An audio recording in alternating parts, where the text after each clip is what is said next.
ஆதிசங்கரர் ஆரம்பித்து வைத்த விதை போட்டு வைத்த அந்த சனாதனம், இந்தியாவின் எல்லைகள் எல்லாம் இணைத்த ஆதிசங்கரருடைய அந்த சனாதனம் இன்னைக்கு எல்லைகளே நின்று கொண்டு சண்டமாருதம் செய்து கொண்டிருக்கிறது. இந்த சனாதனம் நாம அதற்கு தயாரான ஒரு மனோநிலையில் இருக்கணும். இந்த அயோத்தியா மண்டபம் எத்தனையோ ராமர் பட்டாபிஷேகம் எல்லாம் பார்த்திருக்கோம். ராமர் அரசனாக முடிசூட்டி கொண்ட அந்த பட்டாபிஷேக நிகழ்ச்சி எல்லாம் இங்க நடத்தியிருக்கோம்.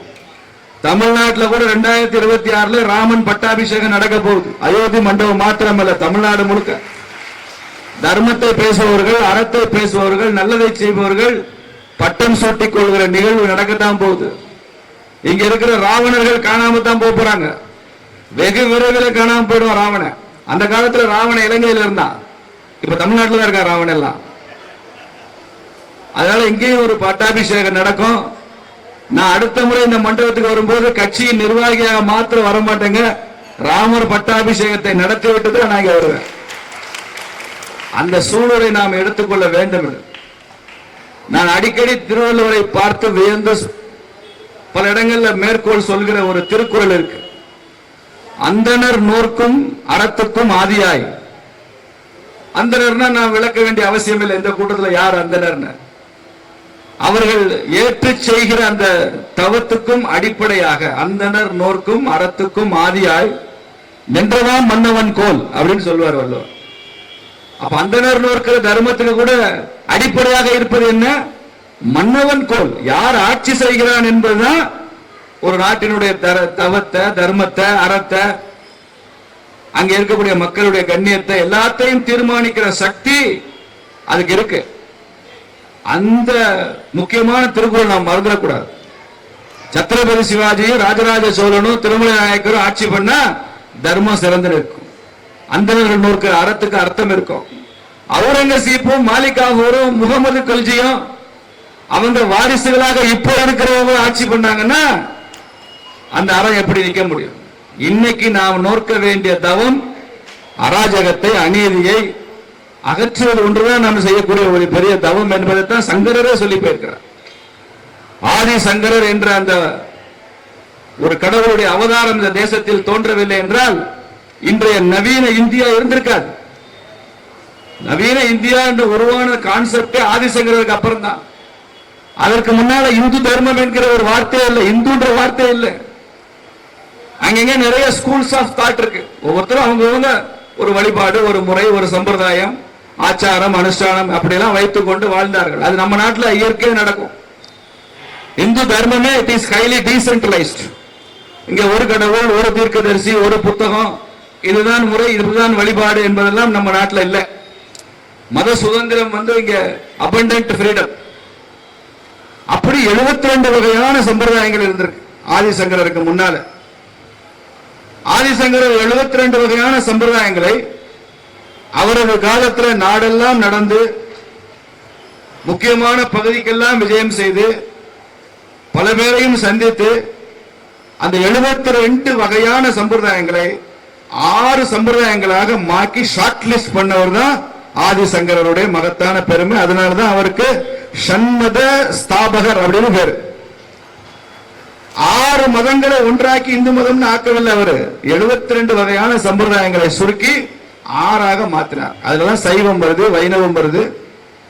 அது தெரியும். சைவத்துக்கு சிவன், வைணவத்துக்கு விஷ்ணு, கௌமாரம் முருகன், காணபத்தியம் அப்படின்னா கணபதி, சாக்தம் சக்தி, சௌரியம்னா சூரியன். இப்படி 6 அடிப்படைகளை கொண்டு உருவாக்கப்பட்டதான் சனாதனம். இதை முதலில் செய்தவர் ஆதிசங்கரர்.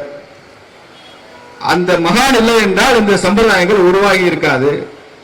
இந்த நாட்டை இணைச்சவர் அவர் தான், இந்த நாட்டை ஒன்றாக்குனவர் அவர் தான்.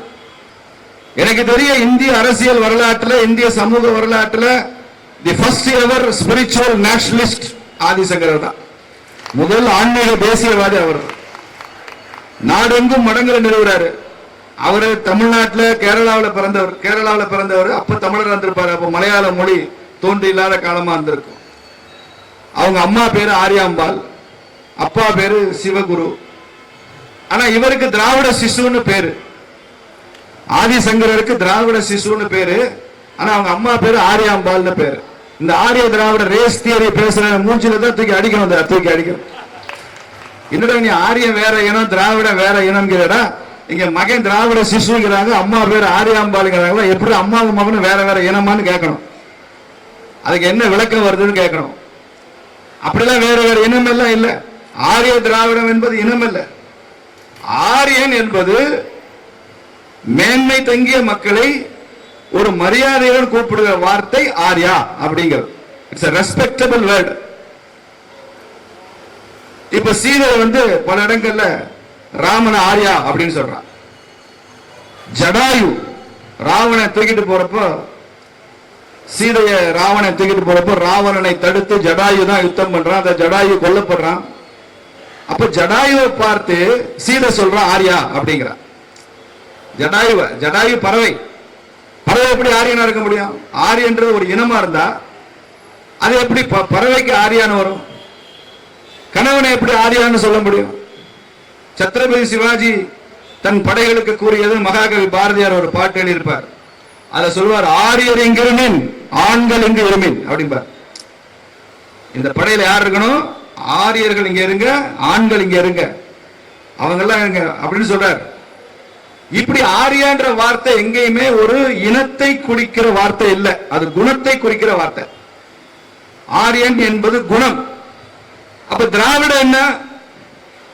நம்ம தேசிய கீதத்தில் பாடுறோம், பஞ்சாப சிந்து குஜராத் மராட்டா திராவிட உட்கல வந்தான்னு பாடுறோம். திராவிட இருக்கு தேசிய கீதத்தில். ஆனா திராவிட என்பது நிலம், ஜியோகிராபி. அது ஒரு இனம் இல்ல, ஒரு ரேஸ் இல்ல. அது இப்ப நான் மதுரையில இருந்து வந்திருக்கேன். என்ன சில பேர் மதுரைக்காரன் சொல்லலாம், ஆனா மதுரைக்காரன்றது ஒரு ரேஸா? அது ஒரு இனமா? மதுரைக்காரன் வேற, மாம்பழத்துக்காரன் வேற, திண்டிவனத்துக்காரன் வேற, வேற வேற இனம் இல்லையில, அடையாளம் மதுரைக்காரர் அப்படிங்கிறது. அது மாதிரி திராவிட அப்படிங்கிறது ஜியோகிராபி. திராவிடங்கிறது ஜியோகிராபி. இந்தியாவில் ஒரு கிரிக்கெட்டர் இருக்காரு திராவிட், ராகுல் டிராவிட். அவர் பிராமின். அவர் எப்படி பிராமின் ராகுல் டிராவிட் பேர் வைக்கலாம் சொன்னீங்கன்னா ஸ்டாலின் சண்டைக்கு போயிருவார், பேரை மாத்து அப்படின்றார். அப்போ திராவிட என்பது நிலம், ஆரிய என்பது குணம். ரெண்டுமே இனம் இல்லை. இனம் இல்லாத ரெண்டு விஷயங்களை எடுத்து வைத்துக் கொண்டு அதை செயற்கையாக இணைக்க முயற்சி செய்து வடக்க இருக்கிறவங்க ஆரிய, தெற்க இருக்கிறவங்க திராவிடன்னு ஒரு கட்டுக்கதையை கட்டி, தெற்க இருக்கிறவங்க திராவிடனா இருந்தாலும் அதுல பிராமணர்கள் மாத்திரம் ஆரியர்களாம், புது கண்டுபிடிப்பு. இப்படி சொல்லி ஒரு 100 வருஷமா ஒரு குழப்பத்தை உருவாக்கி வச்சத உடைக்க வந்ததான் சனாதனம் என்பதை இந்த கூட்டத்தில் நாம பதிவு செய்ய. இதெல்லாம் உடைக்கணும். பாபா சாஹேப் அம்பேத்கர் ரொம்ப தெளிவா சொல்லியிருக்காரு, இந்த ஆரிய திராவிட இனவாதத்திற்கு வரலாற்று ரொம்ப முக்கியமான இடம் கொடுத்து வைக்கலாம்னா நம்ம வீட்டு குப்பை தொட்டியில் அதை போட்டுருங்க அப்படின்னு சொல்லியிருக்காரு அம்பேத்கர். ஆரிய திராவிட இனவாதத்தை அம்பேத்கரே ஏற்றுக்கொள்ளவில்லை. பிறகு அவருடைய வாரிசுகள் இங்க ஏத்துக்கிறாங்கன்னு சொல்றீங்களா? அது காரணம் வேற, அதனால ஏத்துக்கிறாங்க.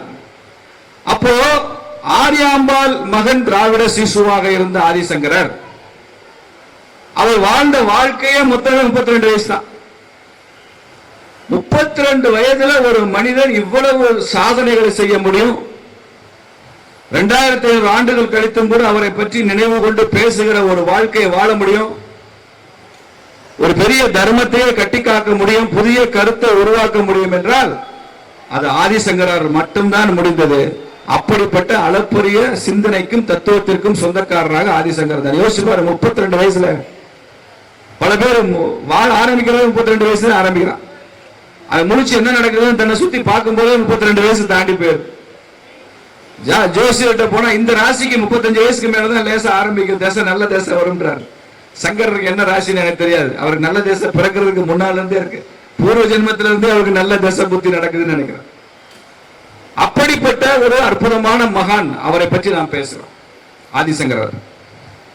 சங்கரர் என்ன சொன்னார், அவர் என்னெல்லாம் வியாக்கியானங்கள் சொன்னார், இதெல்லாம் நன்றாக என்னை விட தெரிஞ்ச ஒரு ஆடியன்ஸ் மத்தியில தான் நான் பேசுறேன். உங்களுக்கும் துணிச்சல் இருக்கணும், எனக்கும் துணிச்சல் இருக்கணும். நான் வரும்போது யோசித்து கொண்டுதான் வந்தேன்.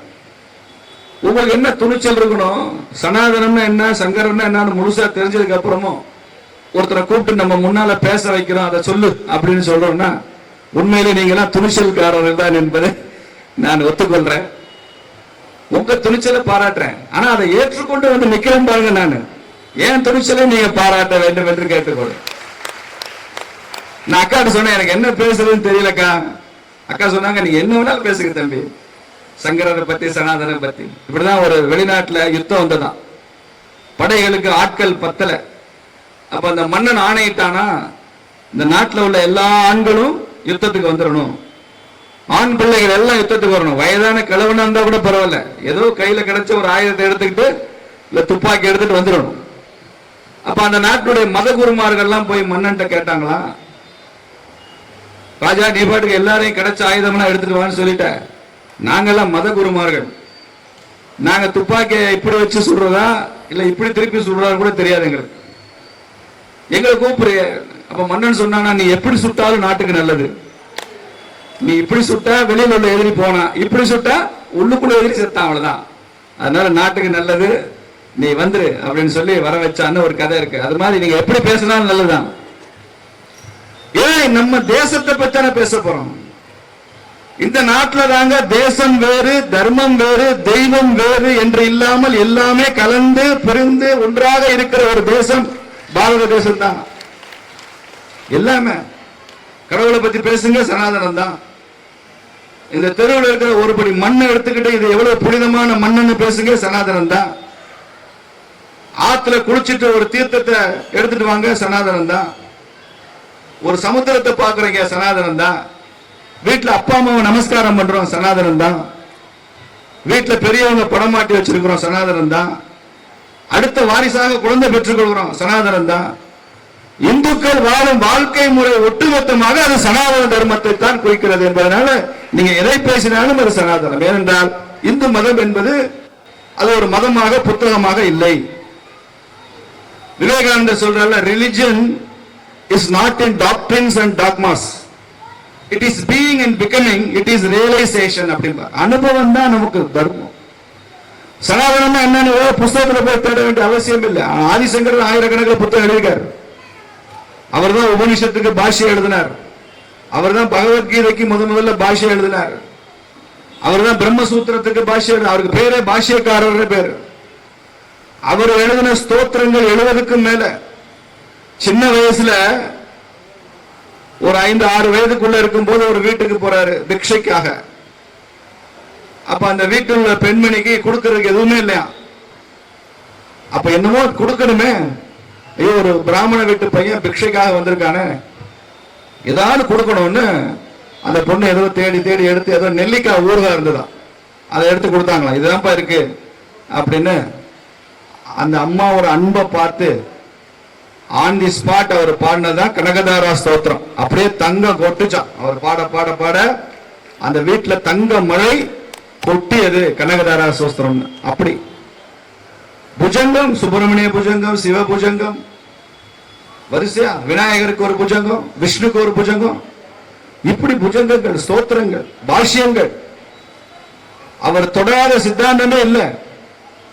கடைசியா அவர் தொட்டது மிகப்பெரிய பிலாசபி அவர் ஃபவுண்ட் பண்ணது அத்வைதம். அத்வைதத்துக்கு இன்னும் உலகம் எல்லாம் இன்னும் புது புது விளக்கம் கொடுத்துட்டு இருக்காங்க. உலகத்தின் பல வெளிநாட்டு பல்கலைக்கழகங்கள் தத்துவத்துறையில ஸ்கூல் ஆஃப் பிலாசபில அத்வைதம் டீச் பண்ணாத உலக பிலாசபியே கிடையாது.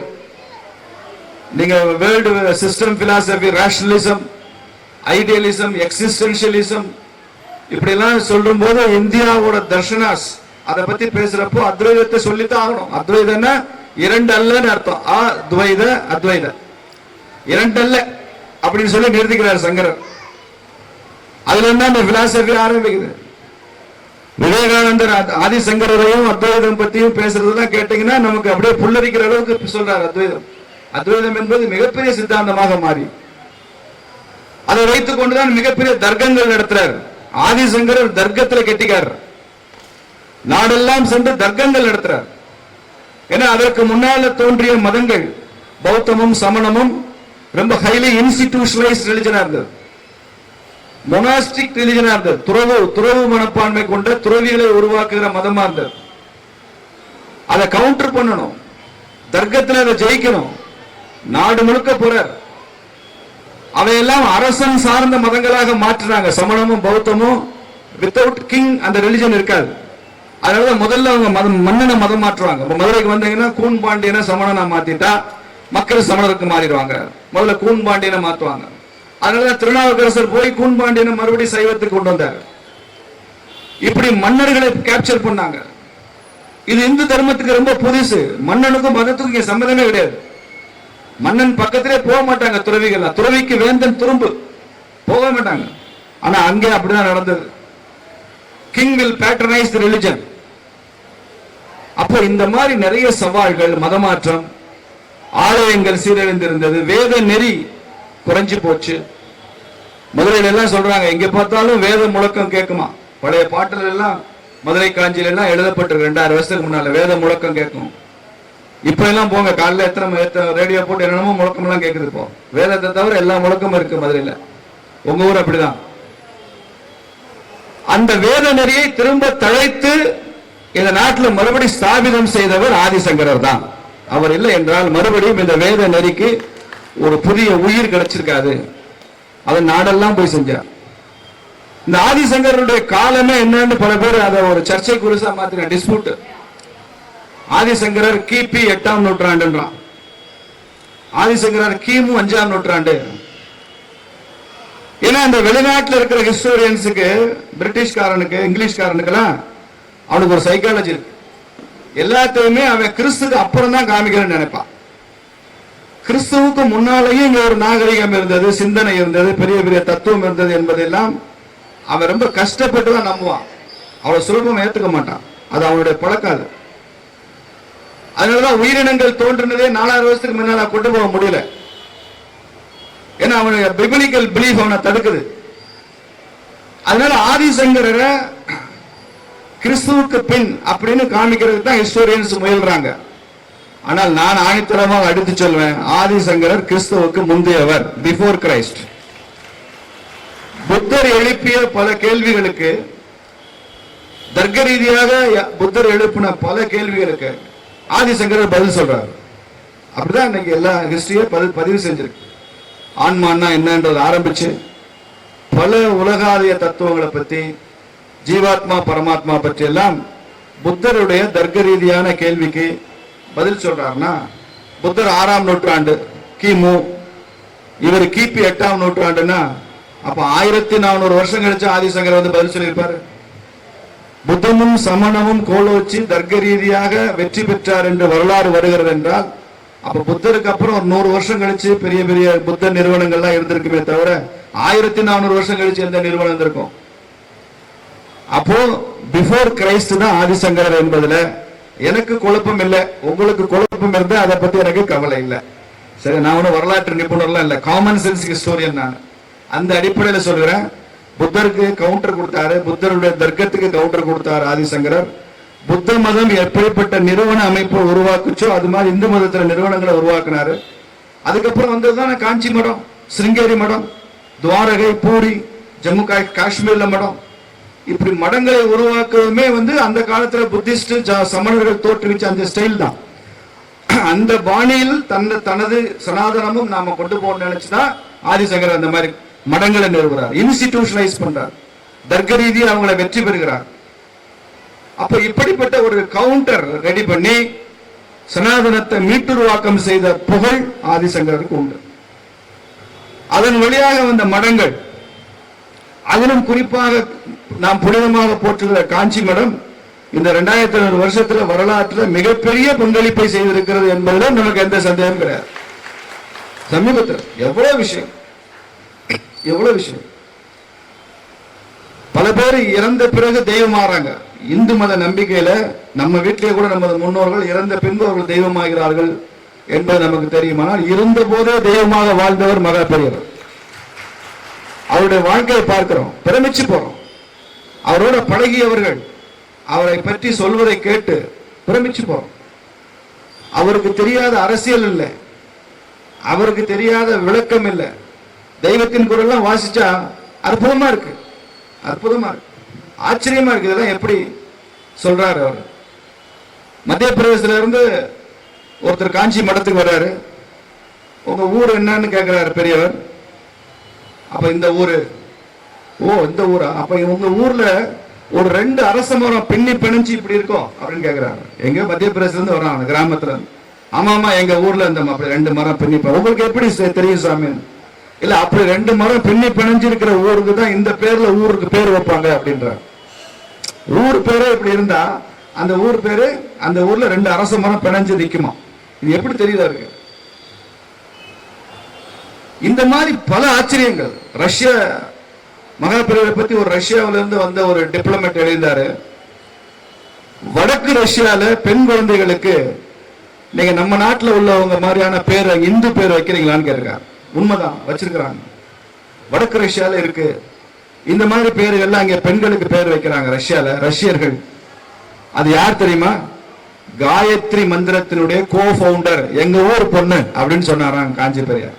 அந்த பேர் ரஷ்யால வைக்கிறாங்க, நம்ம வைக்கிறது இல்ல, ரஷ்யால வைக்கிறாங்க. இப்படி எவ்வளவு அற்புதங்களை நடத்தி காமிச்சிருக்கிறார். அதற்கப்புறமா ஜெயந்தருடைய மிகப்பெரிய பங்களிப்பு இந்த ராம மண்டபம், அயோத்தி மண்டபத்தில் சொல்றேன். அயோத்தி பிரச்சனைக்கு தீர்வு காண அவர் எடுத்துக்கொண்ட அந்த முயற்சி நீங்க சொன்ன நம்ப மாட்டீங்க. சில இஸ்லாமிய அமைப்புகள் நாங்க போய் சங்கராச்சாரியாரை பார்க்கிறதா அப்படின்னு ஒரு ஈகோ இருக்கத்தானே செய்யும், பிடிவாதம். நாங்க வரமாட்டோம் அப்படின்னு சொன்னப்போ அரசாங்க தரப்புல சொல்லியிருக்கிறாங்க, நாங்க எப்படி அவங்களை சமாதானப்படுத்தி உங்களை சந்திக்க கூட்டம் வந்துடுறோம். அப்ப அவர் சொன்னார், அப்படிலாம் வேண்டாம், அவங்க தொந்தரவு பண்ணாங்க. அப்ப என்ன செய்யலாம் சாமி? அவங்க இருக்கிற இடத்துக்கு நான் போறேன், பிரச்சனை தீரணும் என்று அவர்கள் இருக்கும் இடத்திற்கு இவரே சென்று பேச்சுவார்த்தையில் ஈடுபட்டு, உங்களுக்கு அதான் தெரியும் அந்த எப்படியெல்லாம் அந்த பேச்சுவார்த்தை போச்சு, அதுல எப்படி சுமூகமான தீர்வு வந்தது. அன்னைக்கு அயோத்தியில பிரம்மாண்டமான ராமர் ஆலயம் எழுப்பப்பட்டிருக்கிறது என்றால் அதற்கு பின்னால காஞ்சி மடமும் இருக்கிறது என்பதை இந்த இடத்திலையும் நான் சொல்லி ஆகும்.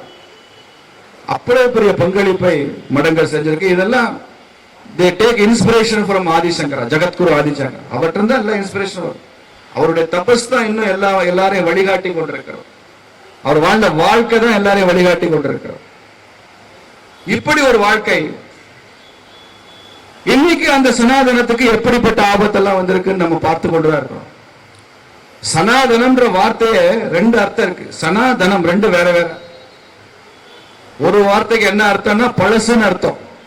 சனானா பழசுன்னு சொல்றாங்க, பழையது. தனானா புதியதுன்னு அர்த்தம். சனாதனம்னா பழசுல புதுசு, புதுசுல பழசு, இதுதான் சனாதனம் அப்படின்னு சொல்றாங்க. அதுக்கு ஒரு பெரிய ஒரு உதாரணம் சொன்னாரு. கன்னியாகுமரி போறீங்க, அங்க போய் காலைல சன்ரைஸ் பார்க்கலையா அப்படின்னு சொல்றோம். சன்ரைஸ் பார்க்கணும்னு போறோம். இந்த சன்ரைஸ் எத்தனை வருஷமா இந்த உலகத்துல நடந்துட்டு இருக்கு? இந்த பூமியில 1 லட்சம் வருஷமா, 2 லட்சம் வருஷமா, இந்த பிரபஞ்சம் தோன்ற வருஷம் நடந்துட்டு தான் இருக்கு. அல்லது குறைஞ்சபட்சம் நாம பிறந்ததுக்கு அப்புறம் சன்ரைஸ் பார்த்துட்டு தான் இருக்கோம். எத்தனையோ வருஷமா சூரிய உதயத்தை பார்த்துட்டே இருக்கும். அப்போ ஆயிரக்கணக்கான லட்சக்கணக்கான ஆண்டுகளாக இருந்து வருகிற சூரிய உதயம் தான், பழசுதான். ஆனால் ஒவ்வொரு நாளும் நம்ம இதை பார்க்க விரும்புகிறோமே, அது புரியுது. இதுதான் சனாதனம். பழசுதான், ஆனா அது புதுசுதான். ஒவ்வொரு நாளும் அது புதுசுதான். ஒவ்வொரு நாளும் மனைவி சாம்பார் வைக்கிறாங்க, 50 வருஷமா அதே மனைவி தான், அதே சாம்பார் தான். ஆனா இன்னைக்கு அந்த முருங்கைக்காய் சாம்பார், கத்திரிக்காய் சாம்பார் நல்லா தான் இருக்கு. பழைய சாம்பார் தான், ஆனா பழைய ஸ்டைல் தான். இது புதுசு. இது ஒரு நல்ல டேஸ்டா தான் இருக்கு. ஃப்ரிட்ஜில் வச்ச சாம்பார் நான் சொல்லல, சூடா சமைச்சு கொடுக்கிற சாம்பார சொல். அப்படி சனாதனம் என்பதும் அப்படிதான். எப்போதும் பழையது மாதிரி தோற்றம் அளிக்கும், ஆனால் அது புதியதாகவே இருந்து கொண்டிருக்கும். தன்னை புதுப்பித்துக் கொள்கிற தன்மை உள்ளது சனாதனம் என்கிற வார்த்தை. அப்ப எல்லாம் இந்துன்ற வார்த்தை இல்லாததுனால நாம சனாதனம் அப்படின்னு அதை புரிந்து கொண்டோம். இன்னைக்கு கூட ஐயா கலைஞர் வீட்டுக்கு போனீங்கன்னா சனாதன சாரதின்னு ஒரு பத்திரிகை வருது. புட்டபர்த்தி சாய்பாபா அனுப்புறாரு. அவங்க மடத்துல இருந்து மாசம் அனுப்புறாங்க. துர்கா அக்கா அதை விரும்பி படிக்கிறாங்க, சனாதன சாரதியை படிக்கிறாங்க. அவர் பையன் சனாதனத்தை ஒழிக்கணும்னு சொல்றாரு, அது வேற விஷயம். இந்த சனாதனன்ற வார்த்தை இல்லாத இடமே கிடையாது. இந்த தேசத்தையே ஒரு சனாதன தர்மத்தின் வடிவமாக அரவிந்தர் பார்த்தாரு, பாரதியார் பார்த்தாரு, விவேகானந்தர் பார்த்தாரு. நாடுதான் சனாதனம், இந்த தேசம் தான் சனாதனம். இந்த மண்ணு தான் இந்த கருத்தை கொடுத்திருக்கு. இந்த மண்ணு தான் இந்த தர்மத்தின்படி வாழ வைத்திருக்கு. இந்த மண்ணு தான் உலகம் முழுக்க எல்லோரும் மகிழ்வாக வாழ்கிற ஒரு வாழ்வியல் நெறியை உலகத்திற்கு சொல்லி இருக்கு. இதுதான் சனாதனம். அப்ப நம்ம சனாதனத்தை புத்தகங்கள்ல சாஸ்திரங்களுக்குள்ள தேடக்கூடாது. அது வாழ்வியல் நெறியாக நமது முன்னோர்கள் சொல்லி சென்றிருக்கிறார்கள். எல்லாரும் புத்தகத்தை பார்த்து தான் படிச்சுக்கிறோம்னா அந்த நாட்டில் படிச்சிருக்க முடியாது. மற்ற மதங்களுக்கும் இந்து தர்மத்துக்கும் என்ன வித்தியாசம் இருக்குன்னா, அவங்க எல்லாம் they are religions of book. புத்தகத்திலிருந்து உருவான மதங்கள். பைபிளோ குரானோ அதுல ஒரு எழுத்து கூட மாற்ற அதிகாரம் அவங்களுக்கு கிடையாது. அட்டையை கூட மாற்ற முடியாது. அதே அட்டை தான் போடணும். அதை கூட மாத்துறது கூட அதிகாரம் கிடையாது. ஒரு எழுத்து, ஒரு வாசகம், ஒரு சொல்ல கூட மாற்ற முடியாது. வேணா அதுக்கு வேற விளக்கம் கொடுக்கலாம், ரீஇன்டர்பிரேஷன் கொடுக்கலாமே தவிர மாற்ற முடியாது. இந்து தர்மம் சனாதனம் என்பது it's not religion of books, it's religion of experience. அனுபவத்தில் இருந்து எதுவுமே படிக்காதவங்க இங்க பெரிய மகானா இருக்கலாம். ராமகிருஷ்ண பரமஹம்சர்ட்ட ஒரு சீடன் கேட்டானா, இந்து தர்மத்தில் புத்தகங்களுக்கு என்ன இடம், புனித நூல்களுக்கு என்ன இடம், என்ன முக்கியத்துவம் அப்படின்னு கேட்டார். அவர் கேட்டாரா, நீ எங்க வேலை செய்யற? ஏதோ ஒரு கவர்மெண்ட் ஆபீஸ்ல நான் கிளர்க்கா வேலை செய்யறேன். உன் மனைவி உங்ககிட்ட நீ சாயங்காலம் வரும்போது ஒரு பலசரக்கு சிட்டை எழுதி கொடுத்து அந்த லிஸ்ட் இருக்கிற பொருள்லாம் வீட்டுக்கு வாங்கிட்டு வா, அரிசி பருப்பு எண்ணெய் புளி மிளகாய் உப்பு அப்படி பெருசா லிஸ்ட் எழுதி கொடுத்து வாங்கிட்டு வானா என்ன செய்வேன்? நான் வாங்கி அதை பையில பத்திரமா வச்சுக்குவேன். அப்புறம் ஆபீஸ் அலுவலகம் முடிஞ்சு சாயங்காலம் வரும்போது வீட்டுக்கு வாங்கிட்டு வருவேன். சரி, அதை எவ்வளவு நேரம் பத்திரமா வச்சிருப்பேன்? ஐயோ கொலையா கொண்டுடும், ஒண்ணு மிஸ் ஆச்சு, தொலைஞ்சேன் நான். அதனால நான் ஆபீஸ்ல போய் எடுத்து அதை வாசிக்குவேன், எத்தனை பொருள் எண்ணிக்குவேன், மடிச்சு வச்சுக்குவேன். அப்புறம் கொஞ்ச நேரம் கழிச்சு எடுத்து பார்ப்பேன், ஒன்னொன்னுக்கு என்ன ரேட்டு வரும்னு போட்டு வச்சுக்குவேன். கையில் இருக்கிற பணம் போதுமா போதாதான்னு தெரியாது, போதும்னு நினைச்சு வச்சுக்குவேன். அதுக்கப்புறம் சாப்பிட்றப்ப மதியானம் சாப்பிட்றப்ப தட்டி பார்த்துக்க, தொலைஞ்சு போச்சோ, பத்திரமா வச்சுக்கணுமே. சரி, அதுக்கப்புறம் சாயங்காலமா கடைக்காரன்ட்ட போவேன், பலசர கடைக்காரர்கிட்ட அந்த லிஸ்ட்டை கொடுப்பேன். அவர் எல்லாம் லிஸ்ட் எல்லாம் போட்டு ஜாமான்லாம் கொடுத்து ஒரு பையில அப்படி கொடுத்துருவாரு, நான் பணத்தை கொடுத்துருவேன். இப்ப என்ன செய்வேன்? அந்த லிஸ்ட்டை அவ கொடுத்த லிஸ்ட்டை அங்கேயே கிழிச்சு போட்டு பொருளை எடுத்துட்டு பலசரக்கு ஜாமான் எடுத்து வீட்டுக்கு வந்துடுவேன். அவ்வளவுதான்டா பலசரக்கு கடை லிஸ்ட் தாண்டா புனித நூல்கள் புத்தகம். அதோட முடிஞ்சு போச்சு இந்து தர்மத்துல. எப்படி இந்த லிஸ்ட் உனக்கு வழிகாட்டுதோ, இந்த லிஸ்ட் இதெல்லாம் உனக்கு நினைவுபடுத்துதோ, இந்த சிட்டையில் இருக்கிறதெல்லாம் வாங்கணும்னு உனக்கு நினைவுறுத்தி கொண்டே இருக்கும். அது மாதிரி புத்தகம் கடவுளை சுட்டி காட்டும், அதற்கு வழிகாட்டும், அந்த அனுபவத்தை தேடி நீ போவதற்கு உதவி செய்யும். ஆனால் எப்போது உனக்கு இறை அனுபவமே கிடைத்து விட்டதோ புத்தகம் எல்லாம் தேவையில்ல, தூக்கி போட்டு கிழிச்சு போட்டு மேல போயிடு. அப்படி இறை அனுபவமே கிடைச்சிட்டா பகவத்கீதை வேண்டாம், ராமாயணம் வேண்டாம், மகாபாரதம் வேண்டாம், தேவார திருவாசகம் பிரபந்தம் எல்லாம் வேண்டாம். அனுபவம் கிடைச்சிருக்கும், அது வரைக்கும் தான் அது வேணும். அந்த அனுபவத்திற்கு அப்புறம் இவையெல்லாம் தடைகள் தேவையில்லை அப்படின்னு பரமஹம்சர் சொல்லியிருக்கிறார். இதை விட நல்ல பொருத்தமா ஒரு கதை சொல்லி விளக்க முடியாது. எவ்வளவு கஷ்டமான விஷயத்தையும் சின்ன சின்ன கதைகள் மூலமா சொல்லி அதை விளக்குறதுல பரமஹம்சருக்கு ஈடு இணை இந்த உலக வரலாறுலே கிடையாதுன்னு நினைக்கிறேன். அவ்வளவு அற்புதமா கதை சொல்லுவார். எல்லாமே கடவுள் தான் இருக்காரு, எல்லாமே நாராயணன் தான் அப்படின்னு இருக்காரு. ஒரு தடவை ஒருத்தர் ரோட்ல போயிட்டே இருந்திருக்கான், ஒரு யானை வந்திருக்கு, மேல யானை பாக இருந்திருக்கான். பரமஹம்சர் என்ன சொன்னாரு? எல்லாமே நாராயணன் தான். அந்த பாகன் சொல்லியிருக்கான், ஒதுங்கி போங்க ஒதுங்கி போங்க அப்படின்னு இருக்கான். நாராயணன் தானே வர்றாரு, யானையும் நாராயணன் தானே, அப்ப நாராயணன் வந்தா நாம ஒதுங்கணும் அப்படின்ட்டு நின்றுட்டே வந்திருக்கான். அந்த யானை என்ன பண்ணிச்சு, துதிக்கையை வச்சு டம்முன்னு ஒரு தட்டு தட்டி விட்டுட்டு அது போயிடுச்சு. நல்ல யானை, லேசா தட்டி விட்டு போயிடுச்சு. இவன் கீழே விழுந்து காயம், கட்டு போட்டு பரமஹம்சர்ட்ட வந்திருக்கான். சாமி, நீங்க எல்லாமே நாராயணன் சொன்னீங்கல்ல, யானையும் நாராயணன் தானே? அப்படி, ஆமா யானை நாராயணன் தான். அந்த நாராயணனை கீழே தள்ளி விட்டான் சாமி, தட்டி விட்டான்.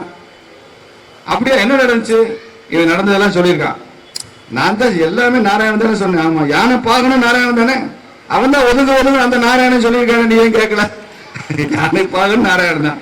அந்த நாராயணன் என்ன சொன்னான்? மேல உள்ள நாராயணன் ஒதுங்கி போ யானை தட்டிடும் சொன்னான்ல, அந்த நாராயணன் சொல்றது கேட்கணும்ல அப்படின்னு சொன்னார். பாருங்க எவ்வளவு கெட்டிக்காரா இருக்காரு தர்க்கத்துல.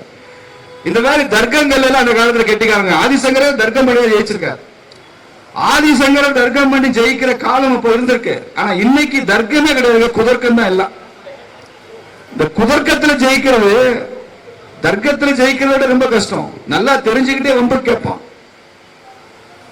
ஒரு விஷயத்தை டைவர்ட் பண்றதுக்காக கேட்பான். ஓ நீங்க அப்படி சொல்றீங்க அப்படித்தானு சொல்லி பொய்யா சொல்லுவான், இட்டு கட்டி சொல்லுவான். ஆதிசங்கரர் இப்ப வந்தாருன்னா தர்க்கத்துல ரொம்ப சிரமம் தான் போடுவார். டிவி டிபேட்டுக்கு எல்லாம் போனாருன்னா ரொம்ப கஷ்டம் தான் போடுவார். ஏன்னா பூரா இவ்வளவு பொய் சொல்றீங்களா, எப்படி உயிரோடு இருக்கீங்கன்னு கேட்பாரு ஆதிசங்கர். அவ்வளவு அந்த காலத்துல நல்லவங்க நிறைய இருந்திருக்காங்க. இவ்வளவு பேப்பர் கிடையாது, இங்கிலீஷ் பேப்பர் தமிழ் பேப்பர்லாம் இல்ல, டிவி கிடையாது, டிவி சீரியல்லாம் இல்லாதனால ரொம்ப நல்லவங்களா வாழ்ந்த ஒரு காலம் இருக்கு நம்ம ஊர்ல. அதனால இந்த தர்க்கம் ஜெயிச்சிருக்கு அப்போ சங்கரர் காலத்துல. இன்னைக்கு சனாதனம் என்பது புதிய வடிவம் எடுத்து வந்திருக்கிறது. நமது வாழ்க்கை முறையே சனாதனமாக மாறி இருக்கிறது.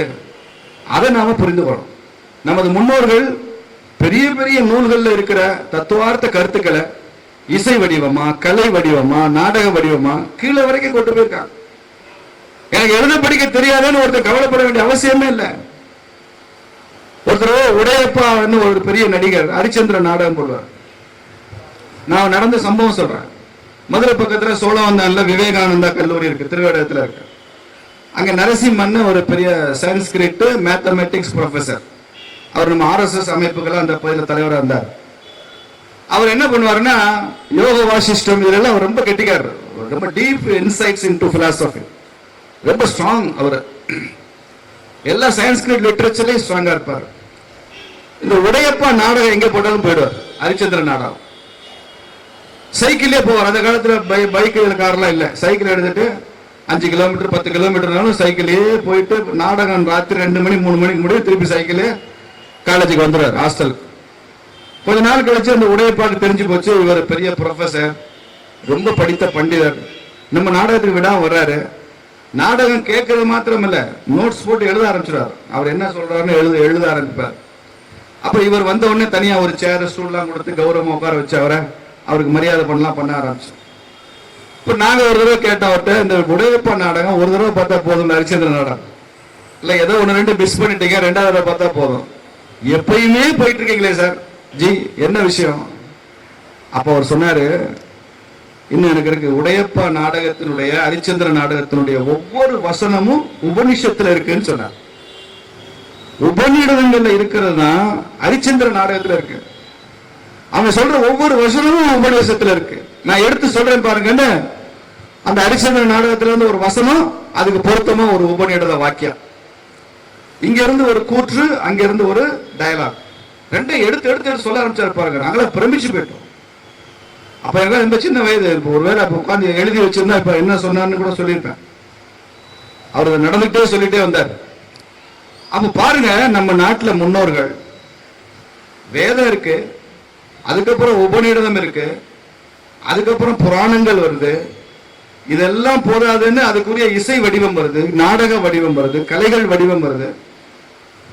இவை எல்லாமே வேதத்திலிருந்து வீதி வரைக்கும் இருக்கக்கூடிய அத்துணையுமே சொல்வது ஒரே விஷயம்தான், தர்மம். சனாதனம் என்கிற ஒரு மையப்புள்ளிய இறைவர் தான் தர்மம். அது வீதியோட நாடகமா இருக்கலாம், வேதமா இருக்கலாம். சத்தியத்தை தேடுவதுதான் இந்திய தர்மத்தின், இந்திய சமூகத்தின் வாழ்க்கை முறையாக அமைந்திருக்கிறது. இதான் சங்கரருடைய வாழ்க்கையில நாம எடுத்துக்கொள்ள வேண்டிய பாடம் நினைக்கிறேன். இன்னைக்கு அதுக்கு பெரிய சவால். எல்லாவற்றிலுமே இன்னைக்கு சனாதனத்தை மீட்டெடுக்கிற வார்த்தை. தமிழ்நாட்டில் என்ன துரதிருஷ்டம், இந்த சனாதனம்னா இந்து தர்மத்தை குறிக்கிறது அப்படின்றதே பல பேருக்கு தெரியல. சனாதனத்தை ஒழிப்பேன்னு சொன்னா அதுக்கு என்ன பொருள்னு தெரியல பல பேருக்கு. அது என்னமோ நினைச்சிட்டு வாங்க, சொல்றவனுக்கும் தெரியல, கேட்கிறவனுக்கும் புரியல. சனாதனம் என்றால் இந்து தர்மம் தான் என்பதை ஆணை அடிச்ச மாதிரி நம்ம சொல்லித்தான் ஆகணும். இந்துன்ற உணர்வு வரும் வரை நாம் அதை சொல்லித்தான் ஆகணும். இந்து பக்தி மாத்திரம் போதாதுப்பா, இந்து சக்தி வேண்டும் என்பதை நாம் சொல்லணும். சக்தி வேணும்ல. சீனியர் ராவணனை தூக்கிட்டு போயிட்டான். அவர் பெரிய அவதார புருஷர் தான், விஷ்ணுவோட அவதாரம் தான் ராமர். அவர் நினைச்சிருந்தா ஒரு மந்திரத்துல ஏதாவது ஜீம்பும்பா பண்ணி கூட தூக்கிட்டு வந்திருக்கலாம் சீதையை திரும்ப. ஆனால் அவரே என்ன செய்யறாரு, யுத்தம் தான் தொடங்குறாரு. ராவணன் மேல யுத்தம் நடத்தி தானே ஜெயிச்சு தானே மீட்டு கொண்டு வர்றாரு சீதைய. அப்பதானே பெருமை. ராமன் என்பவன் நமது பக்தியின் அடையாளம் மாத்திரம் இல்லைங்க, இந்து சமுதாயத்தின் சக்தியின் அடையாளமா இல்லையா? கிருஷ்ணர் என்பவர் நமது சக்தியின் அடையாளமா இல்லையா? நமது சனாதன மகா புருஷர்கள் எல்லாம் சக்தியின் அடையாளமா தானே இருந்தாங்க. வீரமா இருந்தாங்க, விவேகமாக இருந்தாங்க, ஆண்மையுடன் இருந்தாங்க, துணிச்சலா இருந்தாங்க, அதர்மத்தை தட்டி கேட்டாங்க, அநீதியை எதிர்த்து போராடினாங்க. ராமாயணம் மகாபாரதமும் ரெண்டு இதிகாசங்களும் சொல்கிற ஒரே கருத்து என்னங்க, ஒரு பெண்ணுக்கு அநீதி நடந்தால் ஒரு பெரிய யுத்தமே நடக்கும் என்பதுதான் ராமாயணம் சொல்லுது, மகாபாரதம் சொல்லுது. ஒரு பெண்ணுக்கு நேர்ந்த அநீதி. இன்னைக்கு தமிழ்நாட்டில் ஒவ்வொரு பெண்ணுக்கும் அநீதி நடந்துட்டு இருக்க. அப்ப சனாதனம் நம்மள கொதிச்சுல போகணும்.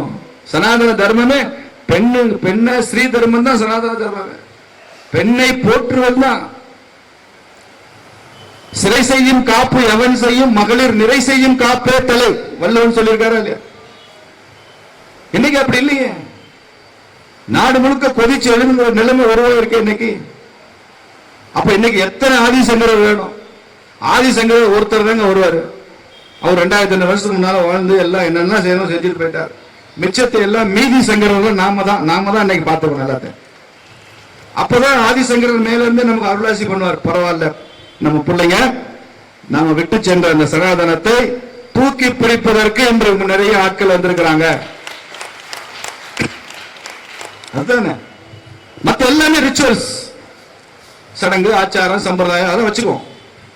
ரிச்சுவல்ஸ் இல்லாம பரமஹம்சர் சொல்ற மாதிரி தவிடு இல்லாம அரிசி மாத்திரம் விளையாது. சடங்கு ஆச்சாரம் இல்லாம ஒரு தத்துவம் மாத்திரம் வராது. அதனால இது இருக்கும். ஆனால் அதோடு நாம் நின்று விடக்கூடாது. எது கோர் அதை எடுத்துக்கணும். இன்னைக்கு இந்து தர்மம் தான் உலகத்திற்கு வழிகாட்டும்னு சொல்றாங்க. உலகத்தில் ஏதாவது ஒரு மதம், ஒரு தர்மம் உலகத்தில் பெரிய அளவில் அமைதியை கொண்டு வர வாய்ப்பு இருக்கிற ஒரு சிந்தனை இதெல்லாம் இருக்கிறது என்று சொன்னா இந்து தர்மத்தில் அது இருக்கு. சர்வே பவந்து சுகினகான்னு பாடுறாங்கல்ல, நீ பாண்டீங்களா? இப்போ சர்வே சந்து நிராமையா பாருங்க, யோசிச்சு பாருங்க.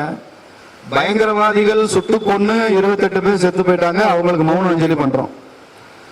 அந்த மௌன அஞ்சலியில கூட அது நிறைவேறும் போது சர்வே பவந்து சுகினகான்றோம். அந்த சுட்டவனுக்கு சேர்த்தான், புரியுது? அவனுக்கும் சேர்த்துதான் சர்வே பவன். அவனும் நல்லா இருக்கட்டும் தான். சர்வே பவன் எல்லாரும் நல்லா இருக்கட்டும் அர்த்தம். டெரரிஸ்டுக்கும் சேர்த்து சாமி கும்பிட ஒரே மதம் இந்து மதம் தானுங்க. அவனும் நல்லா இருக்கிறது. அப்படி இந்த ஆச்சாரியார்கள், அந்தனர்கள், அறவழி நடப்போர் சொல்லலாம். ஆட்சியாளர்கள் அப்படி சொல்லக்கூடாது. புரியுதா உங்களுக்கு? வள்ளுவர் கொல்லாமை ஆற்றின் அறம்பெற செய்யாமை நன்று அப்படின்னு சொல்றார். கொல்லாமை ஆற்றின் கொல்லாத. ஆனா அதே வள்ளுவர் இளைதாக முள்மரம் கொள்க அப்படிங்கிறார். ஏன்னா அங்க கொல்லாதனாரு வள்ளுவர், இங்கே கொள்கன்னு சொல்லிருக்கிறாரு. ரெண்டு குழப்பம். அப்படி இல்லை. அது அறத்துப்பால்ல சொன்னது, இது பொருட்பால்ல சொன்னது. அறத்துப்பால் சன்னியாச தர்மம், இல்லற தர்மத்தில் இருக்கிறவங்க சொன்னது. பொருட்பால் மன்னர்களுக்கு சொன்னது, ராஜநீதி. மன்னன் அகிம்சையா இருக்கக்கூடாது, அதர்மத்தை அழிப்பதான் மன்னனுடைய வேலையாக இருக்கணும். அவன் போய் நான் கொல்லாமை ஆற்றின். அதனாலதான் நம்ம சத்திரிய தர்மமே பாழ்பட்டு போச்சு.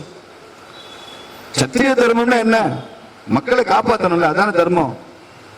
அதுல பாழ்பட்டு அதுல பிரச்சனை வந்ததுனாலதான் நாடே இப்படிதான் வெளிநாட்டு சக்திகளுக்கு அடிமையாச்சு, வெளிநாட்டு படையெடுப்புக்கு அடிமையாச்சு. அதனால காலத்திற்கு ஏற்ற மாதிரி சனாதன தர்மத்தை புரிந்து கொள்ளணும். சாதாரண தர்மத்தையும் சனாதன தர்மத்தையும் நம்மளால வித்தியாசப்படுத்தி பார்க்க முடியல. சாதாரண தர்மம்னா என்ன? இப்ப ஒரு பொய் சொல்லாம இரு, சாதாரண தர்மம். சகஜ தர்மம், நல்லவனாரு, உண்மை பேசு, வாங்கின கடனை திருப்பி கொடு, கடன் வாங்காமையாவது இரு, ஒழுக்குமாறு, கெட்ட பழக்கங்கள் வச்சுக்காத. இதெல்லாம் சாதாரண தர்மம். பெண்ணுன்னா இன்னும் கொஞ்சம் கூடுதலா ஒழுக்கத்தோடு இருக்கணும், கற்போட இருக்கணும், ஆண்னா இந்த மாதிரி கடமைகள் இருக்கணும், இப்பெல்லாம் சொல்றோம். சனாதன தர்மம் என்னன்னா, இந்த சாதாரண தர்மத்துக்கு மரியாதையை உருவாக்குறதா சனாதன தர்மம். இப்போ யோசிச்சு பாருங்க, கண்ணகி கற்புடன் இருந்தால் 2000 வருஷத்துக்கு முன்னால கதை. அமெரிக்காவில் உள்ள பெண்கள் கற்போட இருக்கிறது இல்லையா? ஜெர்மனியில் உள்ள பெண்ணுக்கு கற்பு இல்லையா? அப்படி நான் நம்ப மாட்டேன். உலகத்துல எல்லா இடங்களிலும், எல்லா நாடுகளிலும், எல்லா நாகரிகங்களிலும் கற்புடைய பெண்கள் லட்சக்கணக்கில் எல்லா சொசைட்டிலும் இருக்கிறாங்க. ஆனால் ஒரு பெண் கற்புடன் வாழ்ந்தால் என்பதை 1000 ஆண்டுகளாக போற்றுகிற சமுதாயம் இந்தியாவில் மட்டும்தான் இருக்கு. உண்மை பேசுறவன் எல்லா ஊர்ல இருக்கான் சார். ஆனா உண்மை பேசினான்னு ஒரு மன்னன் ஹரிச்சந்திரன் இன்னும் கூட போற்றுகிறோமே, அந்த தன்மை தான் சனாதனம். உண்மை பேசுறது சனாதனம் இல்ல, கற்புடன் வாழ்வது சனாதனம் இல்ல. அது சாதாரண தர்மம், ஒரு மனித தர்மம், சகஜமான தர்மம்.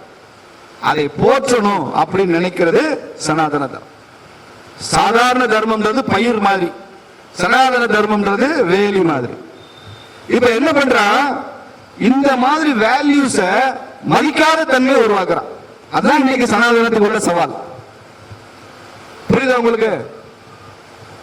வெளிநாட்டில இருந்து முகலாய மன்னர்கள் பழி எடுத்து வரும்போது நம்ம நாட்டினுடைய மரியாதைக்குரிய சின்னங்களை அழித்தார்கள். கோயில் அழிச்சிரும் முகல்ஸ். அவுரங்கசீப் அந்த கோயில் இடிமா, பாபர் ராமர் ஆலயத்தை இடிமா, மீர்பாகியை வச்சு இடிச்சு கொண்டு அவனை எழுதுதான் சொல்றேன். இதெல்லாம் நடக்கும் முகலாயர் ஆட்சியில.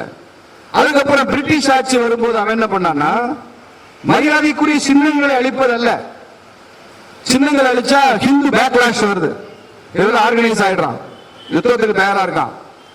ரெண்டு பக்கம் பெரிய யுத்தம் நடக்குது, அதை ஜெயிக்க முடியல இவனை. அதனால என்ன பண்ணு, ரெஸ்பெக்டபிள் சிம்பிள்ஸ் அழிக்க வேண்டாம், சிம்பிள் மேல இருக்கிற ரெஸ்பெக்ட் அழிச்சிடும். சின்னங்கள் மீது இருக்கிற மரியாதையை அழித்து விடு.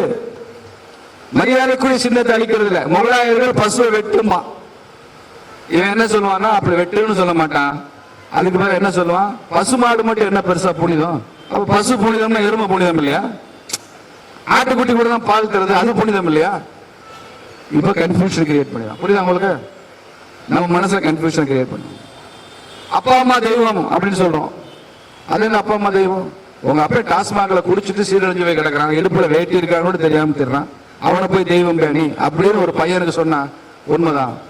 இப்ப டாஸ்மாக்ல போய் குடிச்சு சீரழிகிற ஒரு அப்பா, எந்நேரமும் குடும்பத்துல ஒரு பெரிய வன்முறையை நடத்துற அப்பா, அவர் எப்படி தெய்வமா இருக்க முடியும்? அது என்ன வருமா வராதா? பெண்கள் புடவை கட்டணும், ஐயோ இது 10ஆம் பஸ்ல புடவையெல்லாம் கட்டக்கூடாது, ஜீன்ஸ் போடணும், டிஷர்ட் போட்டு தான் போகணும். இந்த மாதிரி எதெல்லாம் புனிதமா நினைச்சோமோ, எதெல்லாம் சிறப்பா நினைச்சோமோ, அதை பற்றி எல்லாம் இன்னைக்கு நவீன கல்வி மூலமா, நவீன நாகரிகத்தின் மூலமா அதை பற்றி எல்லாம் கொச்சையான, அதை பற்றி ரொம்ப குறைத்து மதிப்பிடுகிற ஒரு மனநிலையை உருவாக்குறது. குழந்தை பத்துக்காத டிங்க் கல்ச்சர்ங்கிறான். டிங்க் கல்ச்சர்னா டபுள் இன்கமா, நோ கிட்ஸ். உருப்படும் டபுள் இன்கம், 2 பேரும் சம்பாதிப்போம், பிள்ளை வேண்டாம், நீ எனக்கு பிள்ளை நான் உனக்கு பிள்ளை. குழந்தை பெற்றுக்கொள்வதை தர்மமாக சொன்ன ஒரு நாட்டில் குழந்தை வேண்டாம்னு சொல்ற ஒரு சிந்தனை வந்திருக்கா இல்லையா? வர ஆரம்பிக்குதா இல்லையா? எனக்கு கல்யாணம் வேணாம், குழந்தை வேண்டாம், எப்படியோ வாழ்வேன். இதான் சார்வாகர் சொன்னார் அந்த காலத்துல. சார்வாகர் பிலாசபி தான் இப்ப இன்னைக்கு இருக்கிற மாடர்ன் பிலாசபி, போஸ்ட் மாடர்னிசம், மாடர்னிசம்னு சொல்றாங்க. இதெல்லாம் அந்த காலத்துல சார்வாகர் சொன்னார். சார்வாகர் என்ன சொல்ற தெரியுமா? நீ சந்தோஷமா வாழ்றதா ஒரு லட்சியம், நல்லா இருக்கிற பணம் எல்லாம் செலவழி. சரி செலவழிச்சாச்சு, பணம் பத்தல, கடன் வாங்க, கடன் வாங்கி செலவழி. அப்ப கடன் கொடுத்த என் கடன் கொடுன்னு கேட்பானே, கொடுக்க முடியாதுன்னு சொல்லு, ஐபி கொடு, இன்சால்வன்சி. சார்வாகர் சொன்னது. கடன் வாங்கி நெய் சாப்பிடுன்னார் அவர். சார்வாகர் பிலாசபில வருது, கடன் வாங்கியாவது நெய் சாப்பிடு, கடன்காரன் கடன் கேட்டா கொடுக்கணும்னு அவசியம் இல்லை. இப்படி ஒரு பிலாசபி. இந்த கிரெடிட் கார்டு சிஸ்டமே சார்வாகர் பிலாசபில தான் வருது. உங்கள்கிட்ட இல்லாத பணத்தை செலவழிச்சிட்டு போ, கேட்டா ஐபி கொடுத்துரு, இன்சால்வென்ட் கொடுத்துரு. இந்த மாதிரி நமது பாரம்பரியமான வேல்யூ சிஸ்டத்து மேல ஒரு பெரிய தாக்குதல் நடக்குதா இல்லையா? இன்னைக்கு ஒரு பெண் நான் கற்போட இருக்க போறேன் அப்படின்னு ஒரு கல்லூரியில படிக்கிற ஒரு பொண்ணு தனது சகாக்கள் மத்தியில பேச முடியுமா? எல்லாரும் சிரிக்கிற சூழல் உருவாங்க, இந்த பொண்ணை வெக்கப்படுற சூழல் உருவாங்க. அப்ப அந்த எவ்வளவு பெரிய ஒரு வேல்யூவை எப்படி ட்ரிவியலைஸ் பண்ணிட்டாங்க, கொச்சப்படுத்திட்டாங்கன்னு பாருங்க. நீ மாடர்னா ட்ரெஸ் பண்ணணும், அப்பதான் நீ மாடர்ன் கேர்ள். இப்ப எல்லாம் ஹோட்டல், காலேஜ் கேண்டீன்ல இட்லி கூட விற்க மாட்டேங்குது. இட்லி கிடைக்கும், பர்கர் பிஸ்ஸா சாப்பிட்டா தான் யூத்தா, ஸ்டூடெண்டா. இட்லி தோசை சாப்பிட்டா அவன் ஸ்டூடெண்டே கிடையாதுங்கிறான். எல்லாம் பிஸ்ஸா பர்கருக்கு போயிடுச்சு. அப்ப இன்னைக்கு மரியாதைக்குரிய சின்னங்களை அழிப்பதல்ல, சின்னங்கள் மீது இருக்கிற மரியாதையை அழித்து விடுவதற்காகத்தான் இதெல்லாம் நடந்து கொண்டு. இதுதான் சனாதனத்துக்கு இருக்கிற பெரிய சவால். சனாதனத்தினுடைய ஒவ்வொரு கூறுவையும், ஒவ்வொரு கேரக்டரிஸ்டிக் ஃபீச்சரையும் அவன் கேள்விக்குறியாக்குவான், கேலி பொருளாக்குவான், அதை கிண்டல் பண்ணுவான். இதையும் தாண்டி நாம் இந்த சனாதனத்தை நீ காப்பது. ஆதிசங்கரர் காலத்தில் இருந்த சவாலை விட இன்னைக்கு சவால். இன்னைக்கு எனக்கு சில விஷயங்கள் பார்க்க சந்தோஷமா இருக்கு. நல்லா ஐஐடியில் எம்டெக் பிஹெச்டி எல்லாம் படிச்சுட்டு பெரிய பெரிய ஐடி நிறுவனத்தில் வேலை செஞ்சுக்கிட்டு இன்னும் தனது பாரம்பரியத்தை கைவிடாம லேசா கொஞ்சோண்டு உச்சிக்குடி வச்சுட்டு வரானே ஒரு இளைஞன், அவனை பார்த்து நான் நமஸ்காரம் பண்றேன். சவால் தான் அது, எல்லாரும் கிண்டல் பண்ணுவான், பெரிய சவால். ஆனாலும் அதை துணிச்சு அதை செய்யறாங்க, அதை நான் பாராட்டுறேன். பாரம்பரிய உடை, பாரம்பரிய சின்னங்கள் பாருங்க. சைவத்துக்கும் வைணவத்துக்குமே எப்படி புது டெபினிஷன் கொடுக்குறான் பாருங்க. சைவத்துக்குன்னா என்ன, வைணவம்னா என்னன்னு புது புது விளக்கம் கொடுக்குறான். சிலுவைக்கு என்ன விளக்கம்னு சொல்லிடுவான் அவன். சைவம் வைணவம் சேர்ந்தே இருக்கு சிலுவையில. வேற இன்னொரு ரிலிஜனை பத்தி பேச முடியுமா? அப்ப இந்துன்னா சைவம் எப்படி வைணவம் எப்படின்னு பேச முடியுதுன்னா, அவரை மயிலிறகால தட்டி கொடுக்கிறாரு, இப்பெல்லாம் செய்யக்கூடாது அப்படின்னு. மேல உள்ளவர் மயிலிறகால தட்டுற மாதிரி தட்டினா இதெல்லாம் என்ன அர்த்தம்? சனாதனத்துக்கு வந்த சவால் என்றுதான் அர்த்தம். அதை கேட்டு வேடிக்கை பார்த்து கொண்டு இருக்க மாட்டோம். உன்னை வீதியில வச்சு கேள்வி கேட்க காலம் உருவாகும் தான் அர்த்தம். கேட்போம்.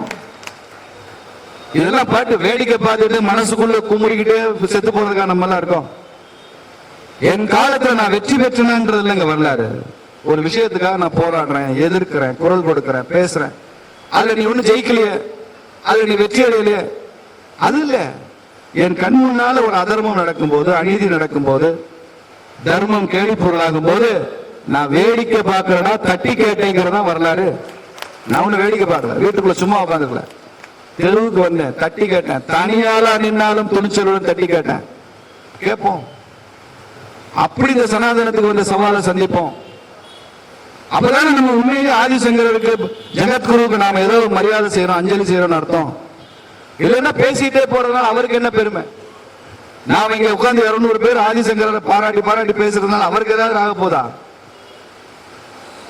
அவரை பாராட்டி பேசுவதனால நமக்கு அந்த இன்ஸ்பிரேஷன் கிடைக்கும்ன்றதுனால தான் அவரை பாராட்டுறோம். இன்னைக்கு அவரது வாழ்க்கையும் அவரது தத்துவமும் ரெலவெண்டா இருக்குன்றதுனால தான் அவரை பத்தி பேசுறோம். இன்னைக்கும் அவர் நிறுவிய மடங்கள், காஞ்சி மடம் போன்று இந்த உலகத்திற்கு, உலக அமைதிக்கு, தர்மத்திற்கு பங்களிப்பு ஆற்றி கொண்டிருக்கிறதுனால தான் அதை பத்தி பேசுறோம். இன்னைக்கும் வேத நெறி தழைப்பதற்கு அன்னைக்கு 2000 வருஷத்துக்கு முன்னால ஆதிசங்கரர் செய்த விதைத்த விதைகள் தான் இன்னைக்கு வேத நெறி தழைத்துக் கொண்டிருக்கிறது என்பதனால பாராட்டுறோம், அவரை புகழ்றோம். எனக்கும் அந்த பங்களிப்பை கொடு, என் மனசுல அந்த உற்சாகத்தை கொடு, எனக்கும் அந்த தைரியத்தை கொடு. எப்படி ஆதிசங்கரர் தன்னந்தனி அவருக்கு பின்னால பெரிய படம் வருதான்னு பார்க்கல. இந்த காலத்துல பிளைட் இருக்கு, ட்ரெயின் இருக்கு. நீங்க ஒரு காஷ்மீருக்கு போகணும்னா ஒரு 6-7 ஹவர்ஸ்ல போயிடலாம். ஆதிசங்கரர் காலத்துல கேரளாவில இருந்து காலடியாவே தான் நடந்து போகணும்.